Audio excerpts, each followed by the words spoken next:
Have you ever wondered why life seems like an endless cycle of uppers and downers? Or why certain patterns repeat in your life, no matter how hard you try to break free? Welcome back to the channel. In today's video, we are going to explore one of the most profound concepts in Buddhism, the 6 realms of Samsara, and how this concept can guide us towards spiritual liberation. You may have heard of the 6 realms, but what do they really mean? And how can understanding them help us find freedom from suffering?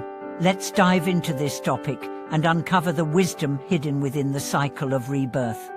In Buddhism, the 6 realms of Samsara represent the different states of existence that all beings cycle through, influenced by their karma actions and mental afflictions.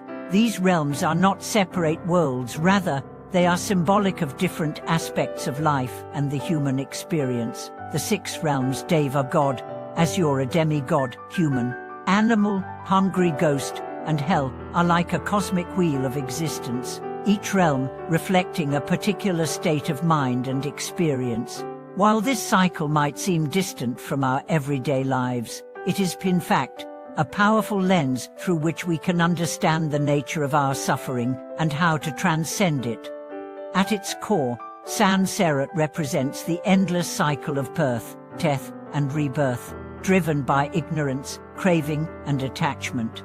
This cycle is perpetuated by the karmic actions we perform, both consciously and unconsciously. The key to breaking free from samsara is to understand its nature and then work to eliminate the causes of suffering. The Buddha taught that by understanding the 6 realms and recognizing the impermanence of all things, we can begin to develop the wisdom and compassion needed to transcend samsara and attain nirvana, the ultimate freedom from suffering. Let's begin by exploring each of the 6 realms and their symbolic significance, using the metaphor of a garden. Imagine the vast universe as a grand garden, with each realm representing a different part of the landscape, each offering its own unique experiences and lessons. The Deva realm, for example, is like the most beautiful flower in the garden, full of light, joy, and blessings. Beings in this realm experience happiness and contentment, enjoying the fruits of their past good karma. However, the beauty of this realm is fleeting. Like flowers in bloom, the Devas eventually face the decay of their glory, as their positive karma runs out, leading them to be reborn into other realms. The Asura realm, in contrast, is like a shadowed corner of the garden, full of conflict and strife. Asuras are powerful, but their strength is often used in competition, jealousy, and war. Despite their capabilities, they are trapped in a cycle of dissatisfaction, always striving for more, but never finding lasting peace. This realm symbolizes the restless nature of desire and the destructive impact of pride and arrogance. While the Asuras are strong, they are also deeply unhappy, showing us that power and external success are not the keys to true happiness. The human realm, however, represents a more balanced space in the garden, where both joy and suffering coexist. Humans experience the full range of emotions, from happiness and love to pain and sorrow. However, the human realm offers the unique opportunity to awaken to spiritual wisdom and to make choices that can lead to liberation. Unlike the Devas, who enjoy pleasure without understanding its deeper meaning, humans have the ability to reflect, learn, and transform their experiences. In this realm, we have the opportunity to break free from the cycle of samsara through wisdom, ethical behavior, and spiritual practice. On the other end of the spectrum, we find the realms of suffering, the animal, hungry ghost, and hell realms. The animal realm is like the withered, struggling plants in the garden, symbolizing ignorance, instinctual behavior, and the lack of wisdom. Animals live in survival mode, bound by their desires, and unable to transcend the cycle of suffering. The hungry ghost realm represents a state of insatiable craving, where beings are forever hungry but never satisfied. They symbolize the dangers of excessive attachment and desire, which led to never-ending dissatisfaction. Lastly, the hell realm is the darkest part of the garden, representing the deepest suffering and torment. Beings in this realm are overwhelmed by anger, hatred, and extreme suffering. This realm symbolizes the consequences of actions driven by intense negative emotions and the karmic results of harmful behavior. These 6 realms are not merely symbolic of otherworldly experiences, they reflect the states of mind we experience in our own lives. Each realm corresponds to a different form of mental affliction, and the cycle of samsara is perpetuated as we react to life's experiences with ignorance, desire, and aversion. The Deva and Asura realms represent the extremes of pleasure and power, while the animal, hungry ghost, and hell realms represent the extremes of suffering. The human realm, in contrast, offers the potential for awakening, as it provides the balance between suffering and wisdom, allowing us to make choices that led to liberation. But how can understanding these realms help us find freedom? The Buddha taught that the key to transcending samsara is to understand the nature of suffering and to recognize its causes. By understanding the 6 realms, we can gain insight into the mental states that keep us trapped in the cycle of rebirth. We can learn to recognize when we are acting out of ignorance, desire, or aversion, and begin to transform these patterns of behavior. Through meditation, mindfulness, ethical living, and the cultivation of wisdom and compassion, we can gradually eliminate the causes of suffering and move toward liberation. The first step in this process is understanding the law of karma, or the principle of cause and effect. Our actions, whether positive or negative, create karmic seeds that will eventually bear fruit in future lives. This law is not a form of punishment or reward, but a natural law of cause and effect. By cultivating positive karma through acts of kindness, generosity, compassion, and wisdom, we can create a future that leads to higher realms of existence and ultimately liberation. Conversely, negative actions, driven by hatred, greed, and delusion, led us into lower realms of suffering. Through Buddhist practice, we can purify our karma, transform our desires, and reduce our attachment to the world. By following the Eightfold Path, the path of right understanding, right intention, right speech, right action, right livelihood, right effort, right mindfulness, and right concentration, we can develop the wisdom and compassion needed to break free from samsara. The ultimate goal of Buddhist practice is to attain nirvana, which is the state of liberation from the cycle of birth and death. Nirvana is not a place, but a state of mind, a state of complete freedom from suffering, craving, and delusion. It is the ultimate spiritual freedom, where one's mind is completely purified, and one is no longer subject to the fluctuations of samsara. The Buddha taught that nirvana is attainable in this lifetime through diligent practice and insight into the nature of reality. In conclusion, the 6 realms of samsara offer us a profound understanding of the human condition and the nature of suffering. By recognizing the mental states that correspond to each realm, we can learn to transcend them and move towards spiritual freedom. The key to breaking the cycle of samsara lies in understanding the law of karma, transforming our mental afflictions, and cultivating wisdom, compassion, and mindfulness.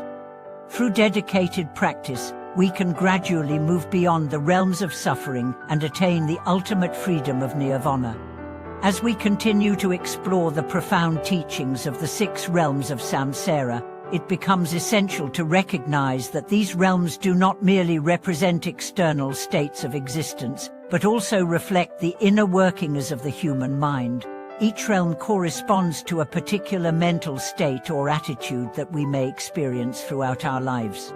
These states can manifest as mental suffering, emotional turbulence, and dissatisfaction, which are all driven by our attachments, desires, and ignorance. Understanding the nature of these mental states is not only crucial for transcending the realms of suffering, but also for leading a more peaceful and meaningful life. The human realm, as we mentioned earlier, is particularly significant in Buddhism because it offers the potential for spiritual awakening. The Buddha's teachings emphasize that humans are in a unique position to recognize the nature of suffering and to actively transform their minds. Unlike the beings in the Deva realm, who are caught up in bliss and pleasure but lack the wisdom to understand impermanence, or the Asuras, who are consumed by competition and conflict, humans have the capacity for self-reflection and insight. It is in the human realm that we can attain the wisdom necessary to break free from samsara, by understanding the roots of our suffering and cultivating compassion and mindfulness. In this sense, the human realm is a realm of potential, a realm where the conditions are just right for spiritual practice. We are neither completely bound by suffering, as in the lower realms, nor blissfully unaware of the impermanence of existence, as in the higher realms. Instead, we have the opportunity to experience both suffering and joy, and through this, we can come to understand the true nature of existence. This understanding, once realized, is the key to transcending the cycle of rebirth and attaining nirvana, the ultimate liberation from all suffering. The Buddhist path is thus not about escaping the human experience, but about engaging with it deeply and mindfully. We are encouraged to examine our desires, attachments, and fissures, and to cultivate awareness of how these mental states influence our actions and reactions. Through practices such as meditation, ethical conduct, and the cultivation of wisdom, we can gradually purify our minds, transforming the mental states that led us into the lower realms and fostering the mental clarity that guides us toward higher realms of existence, both in this life and beyond. In fact, the cultivation of mindfulness is one of the most powerful tools we have for transforming our experience of samsara. Mindfulness allows us to observe the patterns of thought, emotion, and behavior that keep us trapped in the cycle of suffering. By bringing awareness to these patterns, we can begin to see them for what they are, fleeting mental constructs that do not define us. Mindfulness teaches us to approach each moment with openness and curiosity, without being attached to any particular outcome. This practice of non-attachment is essential for breaking free from the samsaric cycle, as attachment is the root of all suffering. Another powerful tool in the Buddhist path is the practice of compassion, which is the antidote to the selfish desire that characterizes many of the realms of samsara. Compassion, in Buddhism, is not just about feeling sympathy for others, but about actively working to alleviate their suffering. It is through compassion that we begin to break down the barriers of ego and self-centeredness that keep us trapped in the lower realms of existence. By extending compassion to others, we cultivate a sense of interconnectedness that allows us to see the world and all beings as part of a greater whole. This understanding of interconnectedness is crucial for breaking free from samsara because it allows us to let go of our attachments to the self and develop a deep sense of unity with all sentient beings. The six realms also provide us with a profound understanding of the nature of desire and how it shapes our experience of reality. In the Asura realm, beings are driven by competitive desire and constant dissatisfaction, always striving for more, but never finding lasting peace. The animal realm, on the other hand, represents instinctuant desire, driven by the need for survival, comfort, and security. The hungry ghost realm represents insatiable craving, where beings are always hungry but can never satisfy their desires. Each of these realms reveals a different aspect of our desires, showing us how attachment to desires can lead to suffering. Buddhism teaches that desire, when left unchecked, can keep us locked in a cycle of craving and dissatisfaction. However, desire itself is not inherently bad. In fact, desire can be transformed into a positive force when directed toward the pursuit of wisdom, compassion, and the alleviation of suffering. The key is to recognize the nature of our desires and to cultivate mindfulness and wisdom in how we respond to them. By practicing non-attachment and understanding the impermanence of all things, we can break free from the grip of desire and experience true peace. The concept of impermanence is crucial to understanding the nature of the 6 realms. In each of the realms, beings are caught in the illusion of permanence, either clinging to their pleasure or their suffering as if it will last forever. The Devas, for example, endure immense bliss, but their happiness is fleeting as their good karma eventually runs out, leading them to fall into lower realms. Similarly, beings in the hell realm may experience intense suffering, but this suffering is also impermanent, and eventually they will be reborn into another realm based on their karma. Recognizing the impermanence of all things, both good and bad, allows us to let go of our attachments and desires, and to approach life with greater equanimity. The Buddhist teachings on impermanence also help us to understand the nature of suffering. Suffering arises from our attachment to things that are transient, whether they are material possessions, relationships, or even our own emotions. By understanding that all things are impermanent, we can let go of our attachment to them and cultivate a deeper sense of inner peace. This understanding also helps us to embrace change and transformation, recognizing that every moment of suffering contains the potential for growth and awakening. As we begin to practice mindfulness, compassion, and wisdom, we can start to transform our experience of the 6 realms. No longer do we need to be caught in the cycle of desire, dissatisfaction, and suffering. Through the cultivation of these practices, we begin to transcend the lower realms and experience a state of mind that is free from attachment and craving. This shift in consciousness is the key to breaking free from samsara and attaining liberation. In conclusion, the 6 realms of samsara offer us a profound map for understanding the nature of suffering, desire, and attachment. By recognizing the mental states that correspond to each realm, we can begin to transform our minds and break free from the cycle of birth, death, and rebirth. The Buddhist path is not about escaping the world, but about transforming our relationship with it. By practicing mindfulness, compassion, and wisdom, we can transcend the realms of suffering and attain the ultimate liberation of nirvana. Thank you for watching this video. I hope today's discussion on the 6 realms of samsara has provided you with valuable insights into the nature of suffering and the path to spiritual freedom. If you have any thoughts, reflections, or experiences related to this topic, please share them in the comments below. Don't forget to like and subscribe to the channel to continue exploring the profound teachings of Buddhism. Until next time, may you find peace, wisdom, and liberation on your journey towards spiritual freedom.